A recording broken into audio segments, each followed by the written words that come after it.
The empty signal. The observation deck of the Vorthen command station hummed with activity as sensor arrays detected something unprecedented. Commander Xerath's four arms moved in perfect synchronization across the control panels, his crystalline eyes reflecting the data streams that painted an alarming picture. Energy signatures from Sol system, humanity's home, were spiking beyond anything recorded before. Magnitude confirmation. Xerath clicked in his native tongue, mandibles twitching with concern. "Readings exceed our detection limits, Commander," responded Lieutenant Kree, her feathered crest flattening against her skull in distress. "Whatever the humans are building, it's massive. Multiple signatures suggest an entire fleet, perhaps hundreds of vessels." The implications sent ripples through the command center. Humanity, the newest addition to the Galactic Coalition, had been peaceful for the past 50 cycles. Their rapid technological advancement had concerned many species, but their commitment to diplomacy had eased tensions. Now this sudden military buildup shattered that fragile trust. Xerath initiated the emergency protocol, sending encrypted messages to all coalition members. Within hours, representatives from 17 different species would converge on the neutral station. The humans had some explaining to do. The Great Assembly. The coalition chamber buzzed with a cacophony of voices, clicks, whistles, and telepathic emanations as delegates from across the galaxy gathered. Ambassador Thal of the Draconian Empire coiled his serpentine form around his designated platform, scales shimmering with barely contained aggression. "The mammals have shown their true nature," Thal hissed, forked tongue tasting the air. "We warned the coalition about admitting such an aggressive species. Now they prepare for conquest." Across the chamber, the ethereal form of Sage Luminara from the Ethereal Collective pulsed with calming blue light. "We must not jump to conclusions. The humans have honored all treaties thus far. Perhaps there is an explanation." "Explanation," interrupted War Marshal Korgak of the Brithan Confederacy, his massive frame causing the floor to vibrate with each word. "Energy signatures don't lie. They're building a war fleet capable of challenging any power in the galaxy." The debate raged for hours. Some called for preemptive strikes, others for diplomatic engagement. The human ambassador's seat remained conspicuously empty, adding to the tension. Finally, Supreme Arbiter Zephyr, an ancient being whose species had transcended physical form millennia ago, manifested in the center of the chamber. "Enough," Zephyr's voice resonated directly in every mind present. "We shall send our combined fleets to the designated neutral zone at Kepler 442. The humans will be summoned to explain their actions. If they arrive with hostile intent, we will be ready. If they seek dialogue, we shall listen." The waiting game. 3 cycles passed as the greatest armada in galactic history assembled at Kepler 442. The Draconian Empire's sleek battlecruisers hung in perfect formation beside the organic bioships of the Verdant Alliance. Ruthan dreadnoughts bristled with weapons alongside the elegant crystal vessels of the Luminar Theocracy. Admiral Vexhide of the Combined Fleet Command coordinated the massive force from her flagship, the Sovereign's Will. Her insectoid form allowed her to process multiple data streams simultaneously, making her the ideal choice for managing such a diverse coalition. "Human energy signatures approaching," announced her tactical officer. "ETA 17 minutes. The tension was palpable. Thousands of weapon systems powered up, shields raised to maximum, fighters launched from carriers. Whatever the humans were bringing, the galaxy was ready. The arrival. 17 minutes stretched into eternity. Then, at the precise moment predicted, space itself seemed to ripple at the designated coordinates. But instead of the massive fleet they expected, only a single vessel emerged from hyperspace. The human ship was ordinary, no larger than a standard diplomatic courier. Its simple design seemed almost primitive compared to the technological marvels surrounding it. No visible weapons, no significant energy readings, just a small, unassuming craft. "Is this some kind of joke?" growled War Marshal Korgak over the command channel. Admiral Vexhay's compound eyes studied the sensor data. Scanning. Confirmed. It's the only vessel. No cloaked ships, no hidden energy signatures, just that single craft. The collective confusion was almost tangible. Had humanity sent an envoy? Was this a scout for a larger force, or had they somehow made a mistake in their calculations? First contact protocol. The human vessel transmitted standard diplomatic codes, requesting permission to approach. Admiral Vexhay granted it, though she kept weapons locked on the small craft. As it drew closer, visual sensors revealed its simple elegance, a sphere of polished metal with no visible propulsion systems or weapons ports. Incoming transmission, reported Communications Officer Zeta 9. Audio and visual. The humans wished to address the assembly. The main view screen flickered to life, revealing a human female in a simple gray uniform. She appeared middle-aged by human standards, with streaks of silver in her dark hair and kind eyes that seemed to hold infinite patience. Greetings, representatives of the Galactic Coalition. She began, her voice calm and measured. I am Dr. Sarah Chen, Special Envoy of United Earth. I've come alone to address your concerns about our recent activities. Alone.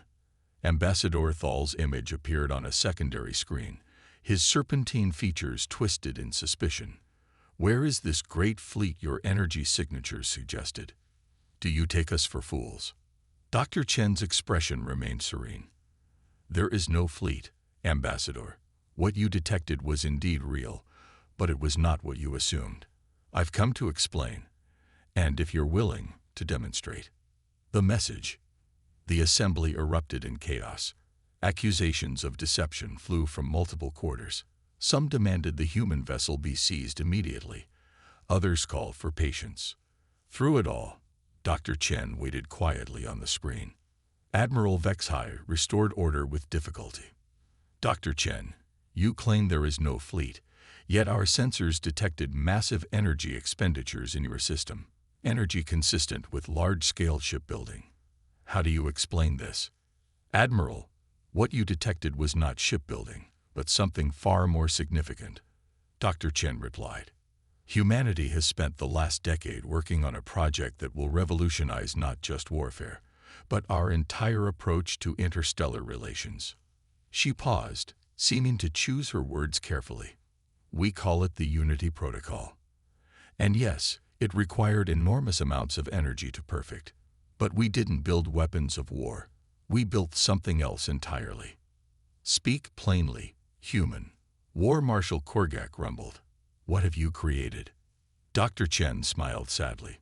Something that makes traditional fleets obsolete, Marshal. Something that could end all wars, or start the greatest one the galaxy has ever seen. The choice will be yours. Rising tensions. The implications of her words sent shockwaves through the assembly. A weapon that made fleets obsolete. The military leaders among them immediately began calculating threats and countermeasures. The diplomats wondered if this was humanity's bid for galactic domination. Sage Luminara's ethereal form pulsed with concern. You speak in riddles, Dr. Chen. If you truly seek peace, why not explain clearly? Why this demonstration of whatever you've created? Because, Sage Luminara, some things must be seen to be believed. Dr. Chen responded. And because we need the galaxy to understand that the old ways of thinking about power, about security, about conflict itself, they're about to change forever. Ambassador Thal coiled tighter around his platform. Threats, then. You come alone to threaten the combined might of the galaxy. Not threats, Ambassador. An invitation. Dr. Chen's voice remained steady. An invitation to witness the dawn of a new era. One where a single ship truly can be more significant than the mightiest fleet. The tension in the assembly had reached a breaking point. Weapons systems across the Armada began to activate, targeting solutions locked onto the lone human vessel. One wrong word, one suspicious movement, and Dr. Chen's ship would be vaporized by enough firepower to crack a moon. Yet she showed no fear. Instead, she looked directly into the visual sensors. addressing not just the assembled leaders, but every being watching across the galaxy. "I understand your fear," she said softly. "Fear of the unknown, fear of change, fear that humanity might seek to dominate rather than cooperate. But I ask you to remember our history together. Have we not kept every treaty? Have we not shared our discoveries freely? Have we not proven ourselves worthy of your trust?" Her words gave pause to even the most aggressive voices. It was true. Humanity had been exemplary members of the coalition, contributing scientific advances and mediating disputes. But this was different. "Very well, human." Admiral Vexhai finally spoke. "You have our attention. Show us what you've brought. But know that any sign of aggression will be met with the full force of our combined fleets." Dr. Chen nodded solemnly. "Understood, Admiral. Initiating demonstration protocol. I suggest you have your best scientists and sensors focused on what's about to happen. You're about to witness something that defies conventional understanding of physics and warfare." The small human ship began to emit a soft, pulsing light. Across the assembled armada, sensors scrambled to analyze what was happening. Energy readings fluctuated wildly, then stabilized at levels that seemed impossibly low for any significant system. And then, everything changed. The ultimatum. Before the demonstration could begin, War Marshal Korgak's patience finally snapped. His dreadnought, Pride of Brutha, moved forward from the fleet formation, its massive bulk dwarfing the tiny human vessel. "Enough games." Korgak's voice boomed across all channels. "You speak of trust while bringing secret weapons to our borders. Surrender your vessel for inspection, or we will take it by force." Dr. Chen's expression remained calm, though a hint of sadness crossed her features. "Marshal Korgak, if you attempt to board this vessel, you'll trigger its defensive protocols. Not weapons in the traditional sense, but something far more profound. I urge you to reconsider." "Defensive protocols." Korgak laughed, a harsh sound like grinding stone. "Your tiny ship against my dreadnought. Boarding teams, prepare for." He never finished the sentence. The moment his ship's weapons began to power up, Dr. Chen's vessel pulsed once with brilliant white light. And then, impossibly, the Pride of Brutha simply stopped. Not destroyed, not damaged. Every system, from life support to the smallest circuit, ceased functioning simultaneously. The mighty dreadnought, Pride of the Bruthan fleet, drifted helplessly in space like a dead hulk. The demonstration. Panic erupted across the communication channels as the Pride of Brutha's crew transmitted emergency signals. Their ship was intact, the crew unharmed, but nothing worked. No power, no propulsion, not even basic electronics. "What have you done?" Admiral Vexhai demanded, her compound eyes wide with shock. Dr. Chen's fingers danced across her control panel. Another pulse of light, and the Pride of Brutha's systems flickered back to life as suddenly as they had died.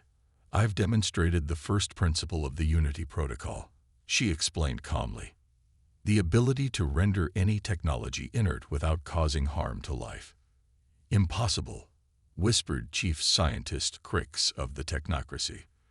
"The power requirements alone would be astronomical, and the precision needed to selectively disable technology while preserving biological functions. Not impossible, Chief Scientist. Merely a different approach to manipulating fundamental forces," Dr. Chen replied. "But this is just the beginning. May I continue the demonstration?"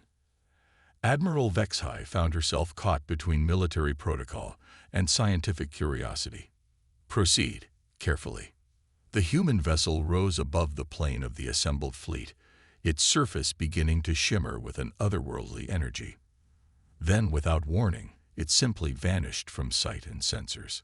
"Cloaking device," suggested someone. "No," came Dr. Chen's voice from everywhere and nowhere. "Something better."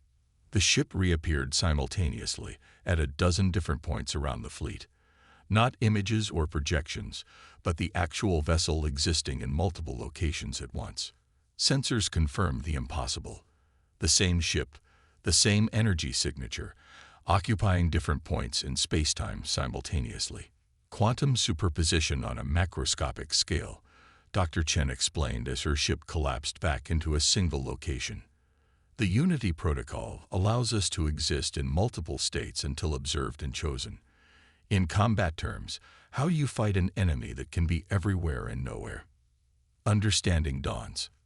The scientific minds in the assembly raced to comprehend what they were witnessing.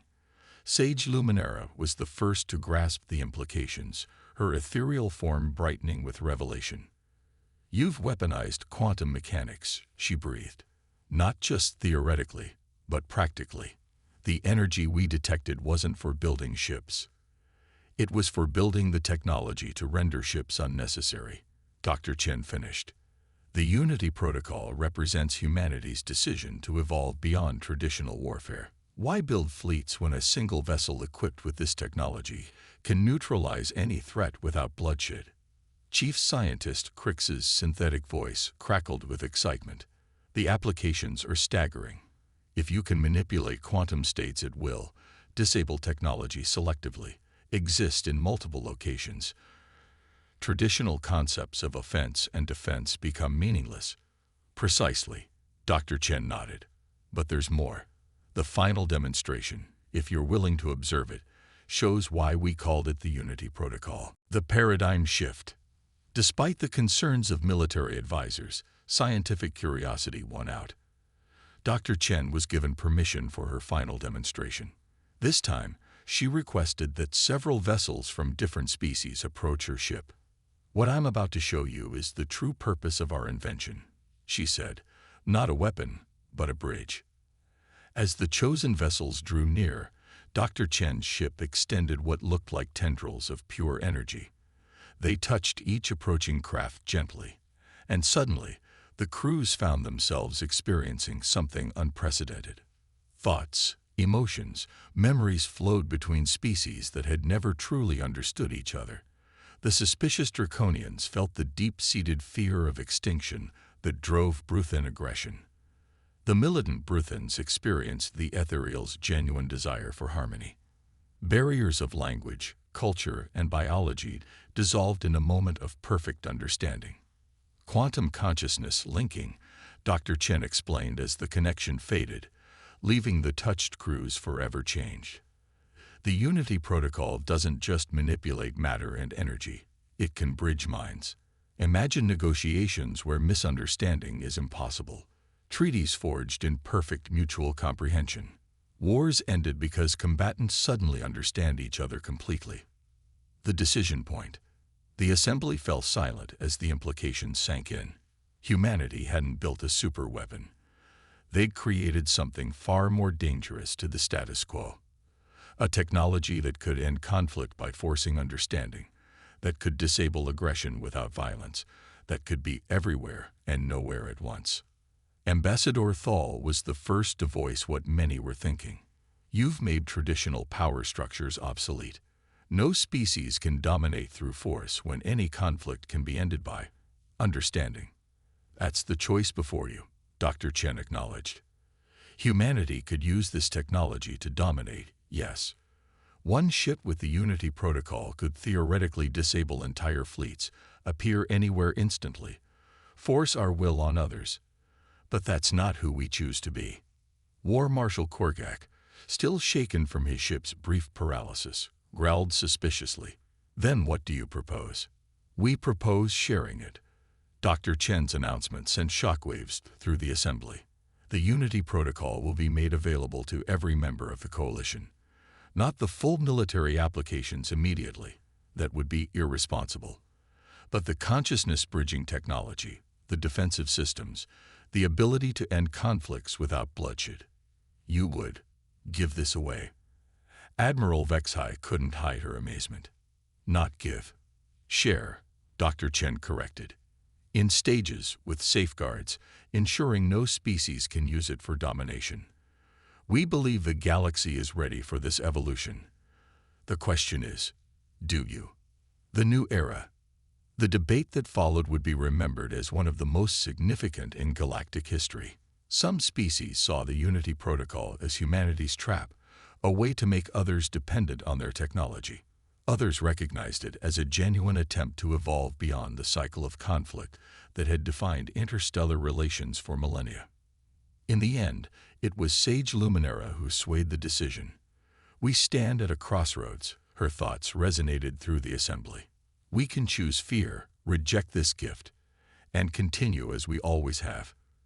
Building bigger weapons, forming fragile alliances, always preparing for the next war.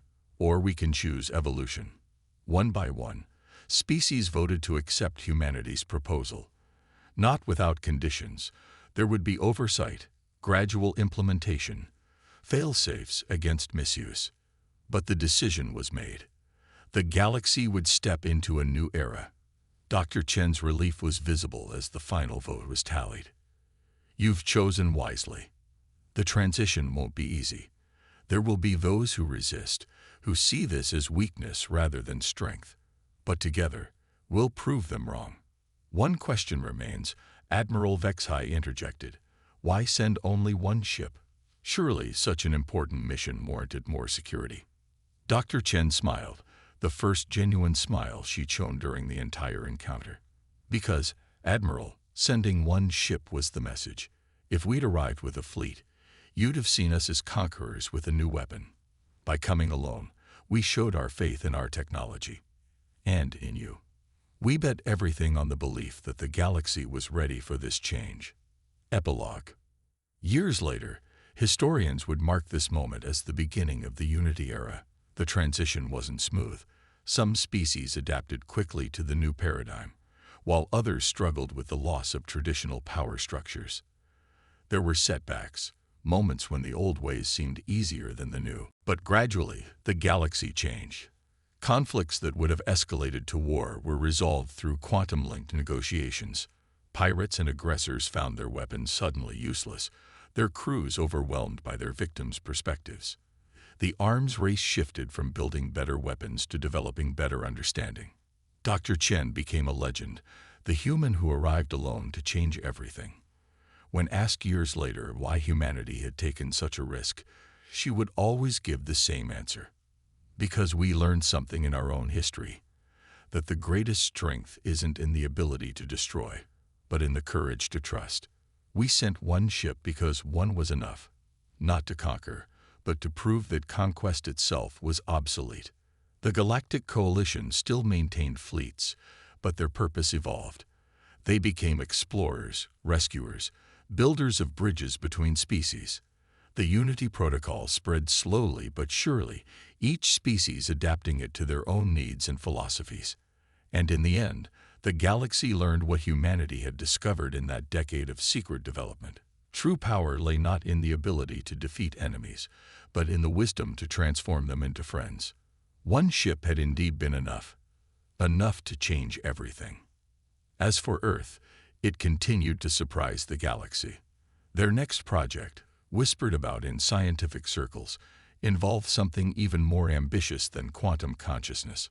Something about the nature of reality itself, about choices and possibilities, about paths not taken and futures yet unwritten. But that, as they say, is another story. In the vast tapestry of galactic history, the day humanity sent one ship would forever stand as proof that sometimes the smallest gestures carry the greatest power. And that true strength lies not in what we can destroy, but in what we choose to create together. The galaxy had expected a fleet, prepared for war, braced for conquest. Instead, humanity sent one ship, one woman, and one idea that changed everything. Because sometimes one is more than enough when it carries the power to unite rather than divide. And in the end, that made all the difference.